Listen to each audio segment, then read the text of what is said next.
Shalom, selamat pagi Bapak Ibu Saudara yang terkasih dalam nama Tuhan Yesus Kristus. Berjumpa dalam mimbar gemar GEJ Peniel Surabaya dan GEJ Anugerah Cabang Kemendung pada hari ini Rabu 26 Maret 2025.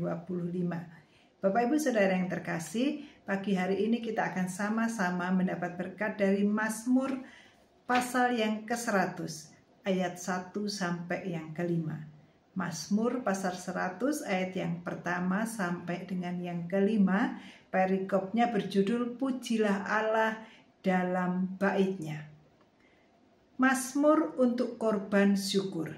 Bersorak-soralah bagi Tuhan, hai seluruh bumi. Beribadahlah kepada Tuhan dengan sukacita. Datanglah ke hadapannya dengan sorak-sorai. Ketahuilah bahwa Tuhanlah Allah, Dialah yang menjadikan kita dan punya Dialah kita umatnya dan kawanan domba gembalaannya. Masuklah melalui pintu gerbangnya dengan nyanyian syukur, ke dalam pelatarannya dengan puji-pujian. Bersyukurlah kepadanya dan pujilah namanya. Sebab Tuhan itu baik, kasih setianya untuk selama-lamanya dan kesetiaannya tetap turun-temurun. Bapak Ibu Saudara yang terkasih, Mazmur ini dari judulnya sudah sangat jelas bahwa mengajak kita untuk selalu memuji Tuhan. Pujilah Allah dalam baitnya. Bapak Ibu Saudara yang terkasih, kata baitnya itu kalau sekarang ini tidak sama dengan zaman perjanjian lama. Karena dalam 1 Korintus pasal 6 ayat 19 berkata bahwa kita ini adalah bait Roh Kudus. Roh Allah diam di dalam diri kita. Jadi pujilah Allah dalam baitnya untuk konteks pada hari ini saat zaman kasih karunia Allah. Jadi memuji Allah di dalam setiap kehidupan kita. Jadi di dalam mulut kita, di dalam hati kita, di dalam pikiran kita, hendaklah setiap hari selalu keluar puji-pujian bagi Allah. Karena kita adalah baitnya. Bapak Ibu Saudara yang terkasih, Allah memang layak kita puji dan kita sembah. Tidak ada alasan bagi kita untuk tidak memuji Allah. Mari kita sama-sama belajar dari pembacaan kita di sini dari ayat yang ketiga. Merupakan alasan bagi kita untuk kita bisa memuji Tuhan setiap hari. Ayat yang ketiga kembali saya akan bacakan. Ketahuilah bahwa Tuhanlah Allah, Dialah yang menjadikan kita dan punya Dialah kita umatnya dan kawanan domba gembalaannya. Jadi kita patut memuji Tuhan karena Tuhan adalah gembala kita. Dan gembala kita adalah gembala yang baik, gembala yang menjaga kita, kawanan dombanya. Tidak dibiarkan kita kekurangan. Allah adalah gembala yang baik. Dia yang membaringkan kita di padang rumput yang hijau. Dan seterusnya.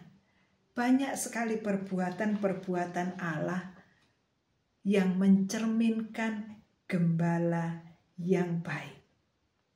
Bapak Ibu Saudara yang terkasih, Dia adalah Allah kita. Banyak ilah-ilah dalam bangsa-bangsa lain, orang lain menyembah Allah-Allah yang berbeda dengan kita. Tetapi Allah yang kita sembah, Allah Yahweh, adalah Allah yang sejati. Allah yang sudah memilih kita dan menjamin kita. Kalau Allah-Allah yang lain meminta pengorbanan dari penyembahnya, tetapi yang luar biasa, Allah kita yang kita sembah dalam Yesus Kristus Tuhan, Dia adalah Allah yang mengorbankan nyawanya bagi kawanan domba-dombanya. Dalam Yohanes pasal 10 ayat yang ke-11, Yohanes pasal 10 ayat yang ke-11 berkata, Aku adalah gembala yang baik. Gembala yang baik memberikan nyawanya bagi domba-dombanya. Bukankah ini sangat nyata? Allah kita di dalam Tuhan kita Yesus Kristus sudah mati di kayu salib untuk menanggung semua dosa kita.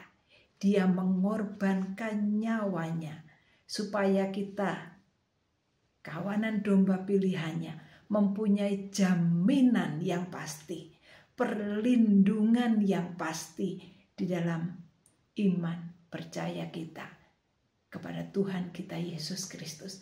Ada jaminan, ada proteksi. Keselamatan itu pasti ada. Pemeliharaan Tuhan itu pasti ada. Setiap domba-domba pilihan Allah. Bapak Ibu Saudara, yang kedua yang kita bisa sama-sama pelajari di ayat yang ke-5. Kenapa Allah layak kita puji selain Dia adalah gembala yang baik? Dia juga Tuhan Allah yang baik. Ayat yang ke-5 kita kembali bacakan. Sebab Tuhan itu baik, kasih setianya untuk selama-lamanya, kesetiaannya tetap turun-temurun.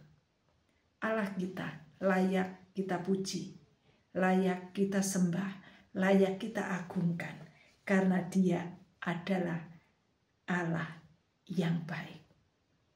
Bapak Ibu Saudara, kebaikan Tuhan, kesetiaan Tuhan sudah terbukti dari kisah bagaimana sejak Adam dan Hawa, waktu Adam dan Hawa jatuh ke dalam dosa, kasih Allah itu tetap, kebaikan Allah itu tetap.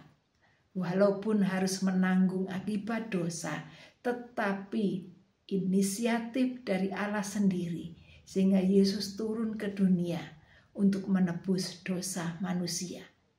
Demikian juga saat bangsa Israel keluar dari negeri Mesir selama 40 tahun di padang gurun, tidak pernah kasut dari bangsa Israel itu rusak.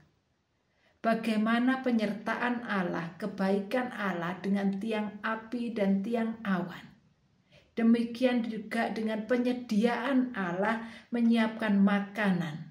Ada mana dari surga yang turun dan daging yang Tuhan kirim.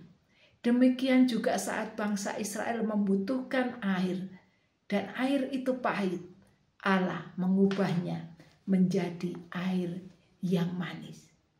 Banyak sekali perbuatan tangan Tuhan yang menyatakan kebaikannya, yang menyatakan kasihnya sampai turun-temurun, yang juga boleh kita rasakan sampai hari ini. Bukankah kita ada sampai sekarang? Itu semua adalah kebaikan Tuhan. Itu semua adalah kasih setia Tuhan. Bapak Ibu Saudara, itu sebabnya layak bagi kita untuk memuji Tuhan. Dalam Matius pasal 7 ayat yang ke-9 sampai yang ke-11 berkata, Adakah seorang daripadamu yang memberi batu kepada anaknya jika ia meminta roti? Atau memberi ular jika ia meminta ikan? Jadi jika kamu yang jahat tahu memberi pemberian yang baik kepada anak-anakmu, apalagi Bapamu yang di surga, Ia akan memberikan yang baik kepada mereka yang memintanya. Puji nama Tuhan. Tuhan pasti memberikan yang terbaik bagi kita. Rancangan Tuhan bukan rancangan kecelakaan, tetapi rancangan Tuhan adalah rancangan damai sejahtera bagi setiap kita anak-anaknya. Bapak Ibu Saudara yang terkasih, selain kebaikan Tuhan, Allah juga setia menyertai kita. Jadi mungkin Saat ini kita merasa sedang ada di dalam lembah kekelaman.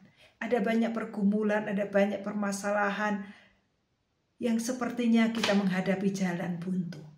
Tetapi percayalah, Allah kita yang setia, Allah juga Allah yang selalu menyertai kehidupan kita. Sebagai ayat penutup supaya kita tetap mampu bersyukur. Yosua pasal 1 ayat yang ke-9 berkata, "Bukankah telah kuperintahkan kepadamu, kuatkan dan teguhkanlah hatimu. Janganlah kecut dan tawar, sebab Tuhan Allahmu menyertai engkau kemanapun engkau pergi." Sekali lagi Bapak Ibu Saudara, kuatkan dan teguhkanlah hatimu. Janganlah kecut dan tawar hati, sebab Tuhan Allahmu menyertai engkau kemanapun engkau pergi. Jadi Bapak Ibu Saudara yang terkasih, biarlah dalam segala kondisi, dalam segala keadaan apapun di dalam kehidupan kita, ingatlah Tuhan adalah gembala yang baik. Kebaikan Tuhan sampai selama-lamanya. Allah kita adalah yang baik dan setia, yang selalu menyertai kita dalam kondisi apapun. Dan rancangannya adalah rancangan penuh damai sejahtera. Jadi tidak ada alasan bagi kita untuk kita tidak memuji Tuhan. Kita adalah bait-bait Allah. Biarlah melalui seluruh tubuh kita memuji Tuhan. Melalui mulut kita, di dalam hati kita, di dalam pikiran kita, di dalam perbuatan kita. Puji-pujian bagi Allah selalu terpancar di dalam kehidupan kita. Tuhan Yesus memberkati, mari kita berdoa. Kami mengucap syukur ya Tuhan, untuk kebaikan Tuhan, untuk kasih setia Tuhan, untuk penyertaan Tuhan, sehingga kami tetap mampu selalu memuji Tuhan dalam segala kondisi keadaan kami, karena kasih setia Tuhan selalu ada untuk kami. Rancangan Tuhan adalah rancangan damai sejahtera yang selalu mendatangkan kebaikan bagi kami. Terima kasih Tuhan, kami bersyukur di dalam nama Tuhan Yesus, haleluya, amin. Bapak Ibu Saudara, selamat beraktivitas. Jangan lupa selalu memuji Tuhan. Tuhan Yesus memberkati dan salam bergemar.